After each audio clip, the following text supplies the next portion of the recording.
So, hello and welcome to another episode of Hypnotherapy Reflections from Training to Practice. And today we have one of our lecturers with us, but we're going to listen to Carmen's story, her journey from choosing to become a hypnotherapist right through to now being a lecturer with us. So, Carmen qualified as a solution-focused hypnotherapy about 8 years ago, 6 years ago, It was nearly 8 years to the day. 8 years ago in Peterborough, um, and has now gone on to do so many things. But we're going to find out a little bit more. So we're going to explore Carmen's journey, the unique insights, both personal and those gained through CPHT, and the powerful impact of solution-focused hypnotherapy has had around her, for her, and her clients. So get ready for an inspiring conversation highlighting the transformative power of hypnotherapy. So Carmen, can you introduce yourself? I'm Carmen Harrington, and as you know, I've been a hypnotherapist for 8 years now. I practice in Market Harborough, and I'm part of Gary's Inspired to Change team. Fantastic. So one of the questions I have for you is, what inspired you to become a hypnotherapist in the first place? You did.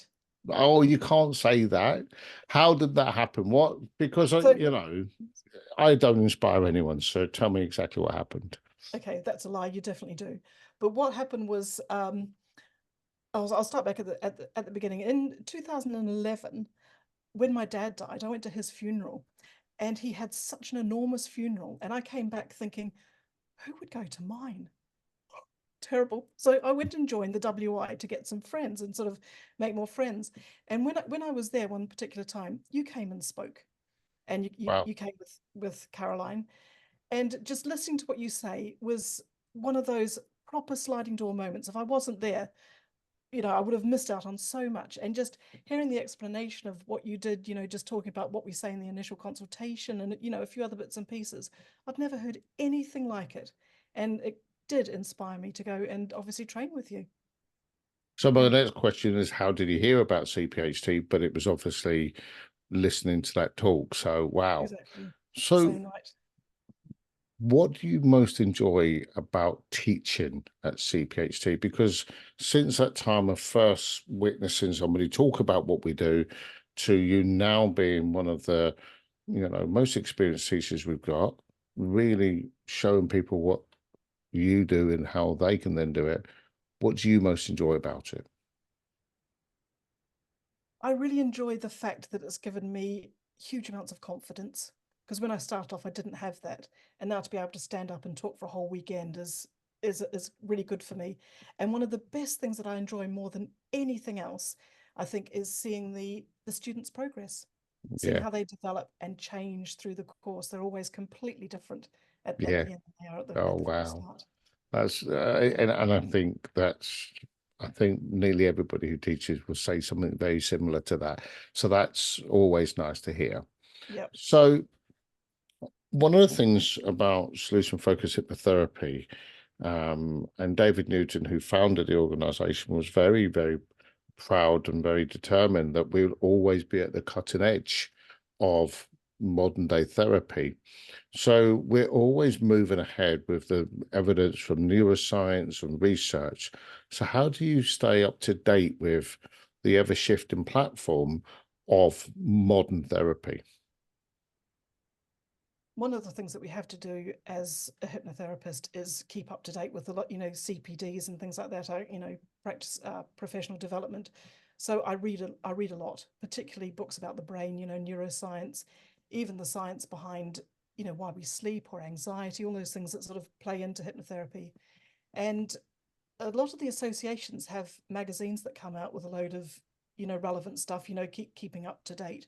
But I do it mostly through reading. I listen to a few podcasts and go to CPDs that the other hypnotherapists also provide. Yeah, absolutely. So that keeps you well informed. How do you ensure then, when you've got students on your course, that they are well prepared for their career once they finish training and they've got their certificates and they're qualified? as a clinical hypnotherapist, how do you, what do you do to best prepare them for that next stage? I think it's through thorough teaching, making sure that we can apply what we've learnt, as additional anecdotal stories and things like that to the students, and just explaining a bit more than we teach a set of subjects and different things with regards to neuroscience, that sort of thing, but it's having the ability to be able to talk around them as well, and just keeping them up to date, because even the state of a year, the brain changes all the time. They find out new information, so it really is just keeping your knowledge up to be able to tell them about it as well, I think. So how do you then go on to handle skepticism from the public about what we do? Because that's a question what a lot of students ask at the start of their course. It is, and they're often skeptical themselves, aren't they? A little. So it happens all the time. You go to networking events or whatever it is, and people just dismiss you because they don't even want to know about it. But the best way, I think, of handling skepticism is dazzling them with the neuroscience. Yeah. Just not saying that what we do is some magic voodoo waffly thing. It's firmly based in the science, things that we teach. And the other way of helping skepticism, I think, is talking about the fantastic results we get with our clients and Yeah. our students as well, of course. Yeah. So that's cool. That's a really nice way. And this that sort of answer, and everybody answers it differently, but it keeps coming back to that underpinning of the science, the neuroscience, the research. We're so well underpinned. I think it really gives everybody who trains with ourselves, so much equipment to go and deal with that misconception what people might have. And they fairly have it because they're normally told the wrong stuff by the media. Well, it validates what we do. And of course, people, when they think of hypnotherapy, they think of all the stage show stuff, which is not what we do at all, of course. No. So what do you find most rewarding? What have you found the most rewarding aspect of your career so far as a clinical hypnotherapist and or as a lecturer? The most rewarding thing, I think, would be just seeing how the students develop and change from when they start, with a bit of skepticism and not knowing exactly what they're going to do, and we immediately talk to them about what's going on in their brain, and they just sit there nearly with their mouths on the ground thinking, oh, this is amazing, it's so interesting. Yeah. And that very first weekend, just completely wowing them and explaining about what Yeah. we do, it's just life-changing. What about within your practice with your own clients? Because you're a busy hypnotherapist as well. So what's the question? What do you find most rewarding about Oh, it? most rewarding. Yeah, it's the development, it's the change that people have. They can come in and, within just about 6 weeks or so, maybe more, come from somebody with such extreme anxiety that they're too scared to even come and see me to start off with. It's a really brave thing to do that. And then they can go and do all these amazing things Yeah. that they've never been able to do before, or they were able to do and they weren't able to do for the last few years. And it's just seeing that development and that change of people. Best thing ever. And knowing that you're instrumental in helping that change. Yeah, yeah, absolutely. So one of the things is because you talked about what happens with students and you talked about the lovely outcomes you get with your clients. How do you balance your everyday work and practice, you're a hypnotherapist, and the time you spend lecturing and supporting students? Lecturing only happens at the weekend, Mm, for me. So I don't see clients during the weekends. mm. And to make sure I have a really healthy balance, I also take every Wednesday off. My Right. husband takes Wednesdays off as well because he doesn't get the opportunity to see me at the weekends. So Mm, he could see me on Wednesdays, and we go out and would do things, make right. sure that we do something then. And that's the way I do it. And making sure I only work 2 evenings a week. Yeah. So it's that balance that's I find Yeah. really, really important. And it takes a bit Uh, of time to trial and error to and work out the best way to you're do it as quite well. partial to a holiday, aren't you? It's very important. See, unfortunately, I'm not going away on holiday again until tomorrow. Oh So no. hopefully I'll be able to see through the rest of this day. Yeah. So your average is about 5 or 6 or 7 a year, isn't it? Ideally. You're terrible. You do like Even your if it's just breaks. weekends, it's all getting out and seeing different things. Yeah, Couple of holidays and several weekends. Or yeah, absolutely. And I mean, that's lovely. So you do that. So with the incorporating everything you've learned, because one of the things I know is also you teach piano. But what have you found from your own practical experiences as being a hypnotherapist and just life? Have you now incorporated in to the way you deliver training?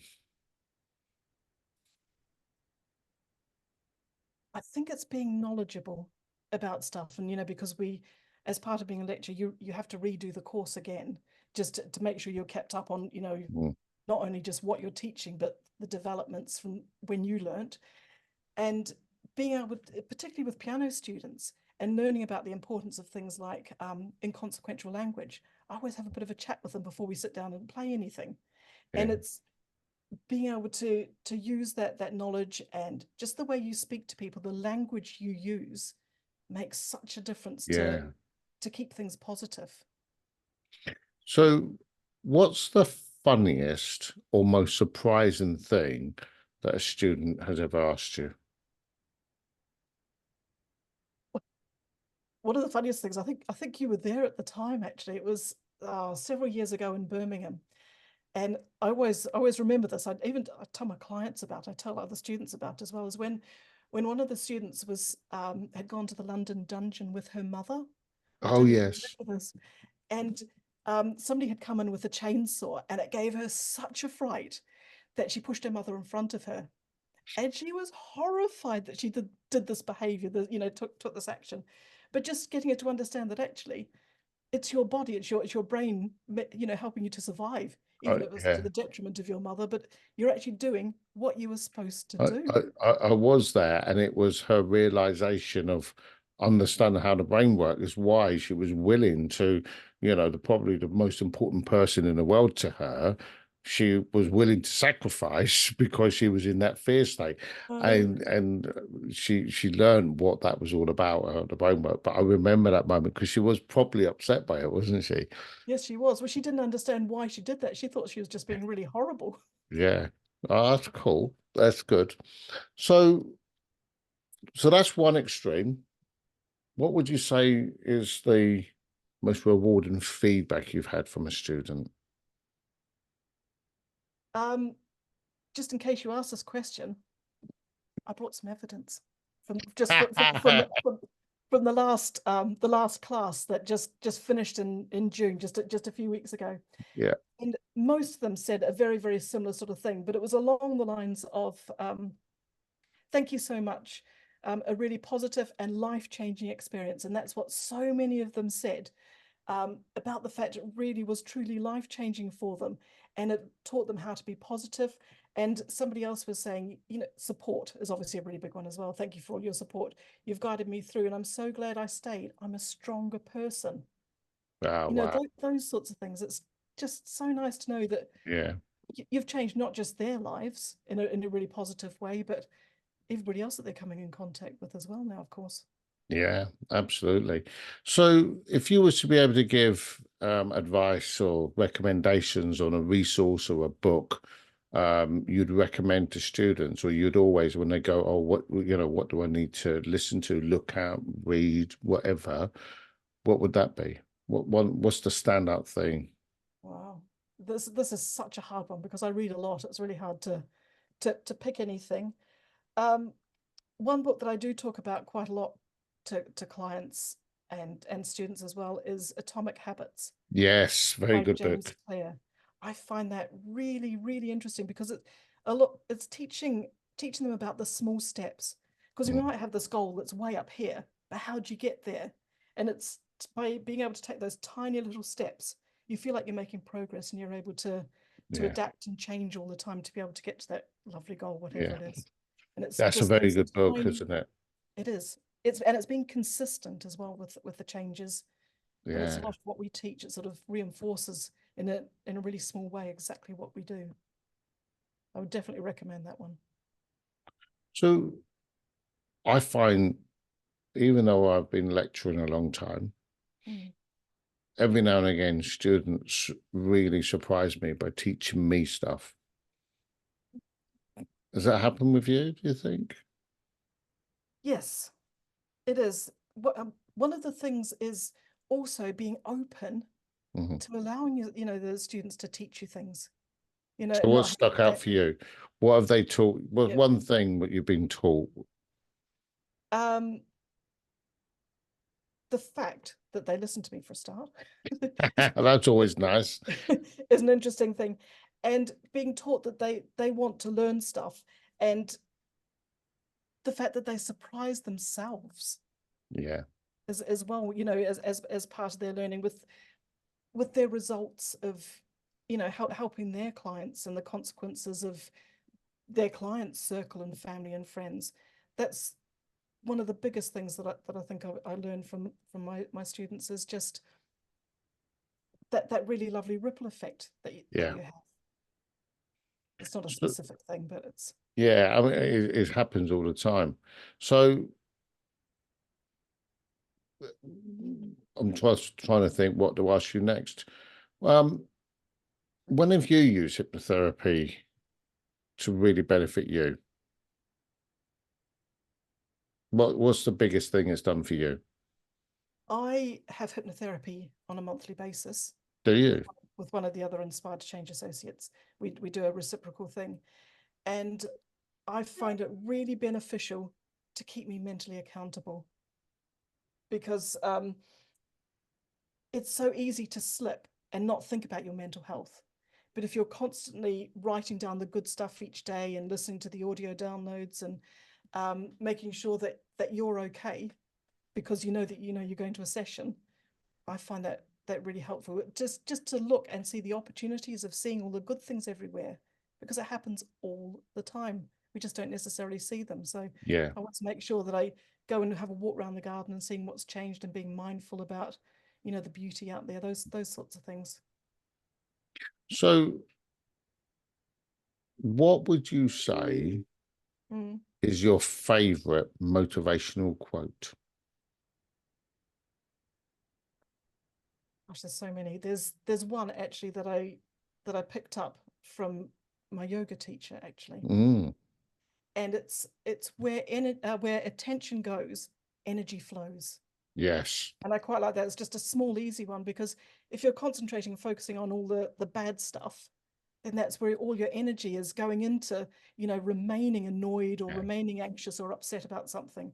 If you decide you're not going to feel like that, your energy goes to something that's far more beneficial for you. Absolutely. I love that quote. So what's the one thing you wished you had been told when you started your journey as a hypnotherapy? One thing to help you be better than you were. Do it your way. Yeah. It's a really hard thing to do, because when you first start out, you want to be seeing as many clients as you can, and you be really accommodating to try and fit everybody in. And sometimes just realizing that if you limited the amount of clients that you had, for example, to just specific days, then you're a far better hypnotherapist, because you're doing it from a place of you being okay. Yeah. And sometimes certain clients might not be the type of clients that you want, and having the ability to say, I'm sorry, I think somebody else would be in a better position to be able to help you. And just being able to do that sort of thing. And it's really hard to start off with, but it takes a bit of experience before you're able to actually realize that it's your business. The whole reason we go into these, to have your own business, is to do it your way, to have that work-life balance, to do it the way you want to.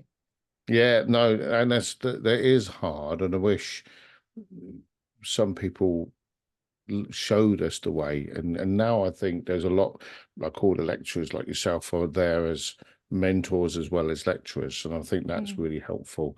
What would you say your goal is as a lecturer for your students when they walk in on day one of the course?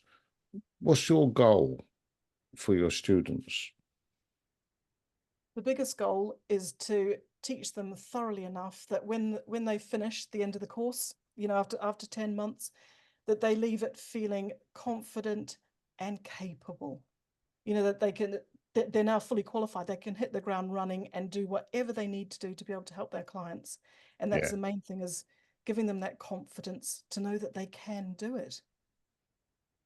So, what advice would you give to somebody who was considering a career in hypnotherapy as a Well, hypnotherapist? Sorry? obviously do it.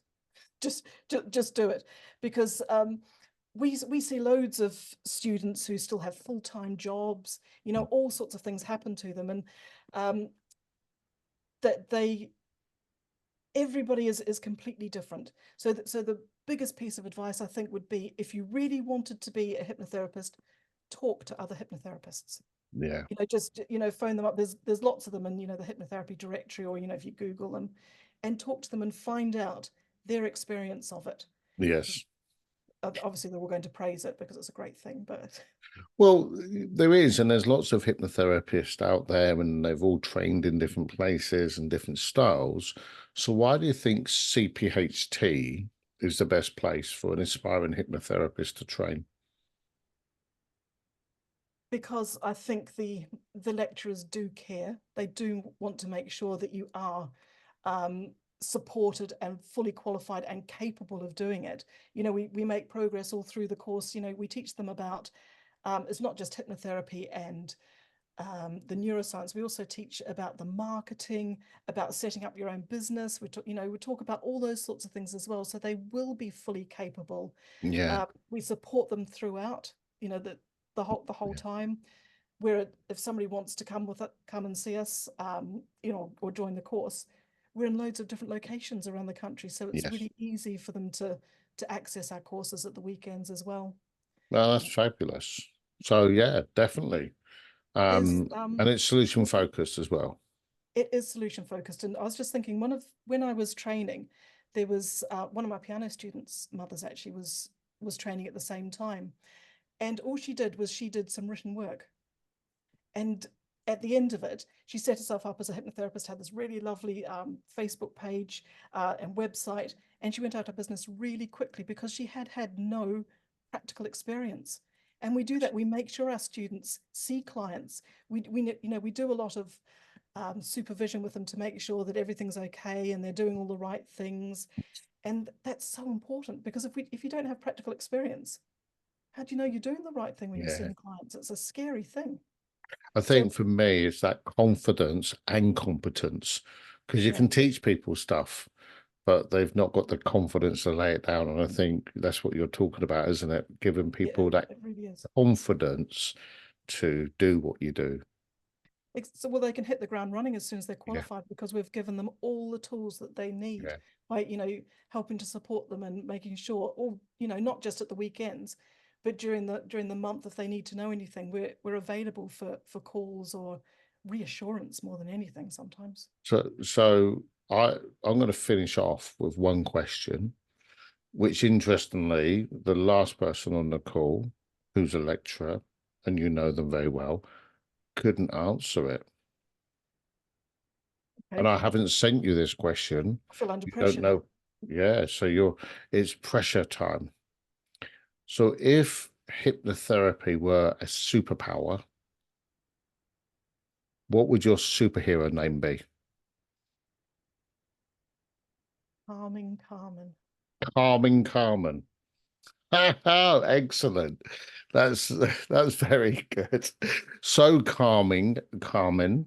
That's hard to say. Calming Carmen. I thought that when I was saying it. Yeah, maybe I need to Okay, do the something different. superpower that with a difficult name. um, Tell everybody, if anybody sees this lovely YouTube and they decide they want to come and see you or talk to you about hypnotherapy, being a client of yours, or if they see you and think, oh, I'd like to know more about the course, tell us how people get hold of you. You can find me. My website is inspiredtochange.biz. I'm in Market Harborough, so on Facebook it's Inspired to Change Market Harborough, or my details are all on there. Do you want my phone number? No, that's fine. And if they want to talk to you about CPHT, what locations do you normally teach at? I'm mostly based in Birmingham, but I also help out in Nottingham and Peterborough if necessary. So it's more Fantastic. Midlands. Yeah, so all around the East Midlands, really, Yep. but mostly Birmingham, Birmingham, which yes. is West Midlands, I guess. Don't want to upset anybody with telling what part of Midlands they're from. Foreign parts. So thank you very much, Carmen. It's been a pleasure talking to you as always. And I look forward to seeing you on our next lecturing duties. So speak to you soon. Bye-bye. Thank you very much. Thank you. Bye.